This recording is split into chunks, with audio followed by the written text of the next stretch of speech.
So বন্ধুরা, এই মুহূর্তে আমার হাতে যে ফ্যানটি দেখতে পাচ্ছেন এটি হচ্ছে মিনি ব্যাটারি ফ্যান, যেটা কিন্তু আমি খুব কম দামে অনলাইন থেকে পারচেস করেছি।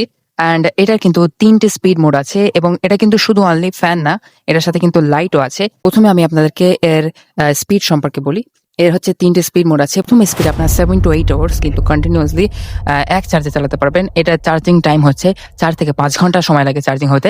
এবং সেকেন্ড যে স্পিড লিমিট আছে সেটাকে আপনারা 4 থেকে 5 ঘন্টা আপনারা চালাতে পারবেন। এবং থার্ড যেটা সেটা আছে মানে 3 লেভেল হাই স্পিড যেটা আছে, হাই স্পিডে কিন্তু আমরা 3 থেকে 4 ঘন্টা অনায়াসে না থেমে একটানা চালাতে পারবেন 3 লেভেল স্পিডে। তো এটা বন্ধুরা দেখতে পাচ্ছেন, এটা কিন্তু প্রথম স্পিড বা প্রথম ফার্স্ট, ঠিক আছে। এর সাথে যদি লাইটটা চালিয়ে দিই, এটা হচ্ছে সেকেন্ড স্পিড, ঠিক আছে। অ্যান্ড এটা থার্ড স্পিড আমি দেবো। অ্যান্ড বন্ধুরা এটা হচ্ছে থার্ড স্পিড। সো বন্ধুরা, এখান থেকে দেখা যাচ্ছে না, আর যদি খুব সুন্দর প্রফেশনাল কিন্তু এটা হাওয়া হয়। এবং এতে লাইটের দুটো মোড আছে। প্রথম মোড একটা high light and second mode আছে একটা লো লাইট। তো লাইটটা বন্ধ করে দিলে কিন্তু এটা অনায়াসে চলতে পারে। তো দেখা হচ্ছে পরবর্তী ভিডিওতে, ততক্ষণের জন্য ধন্যবাদ।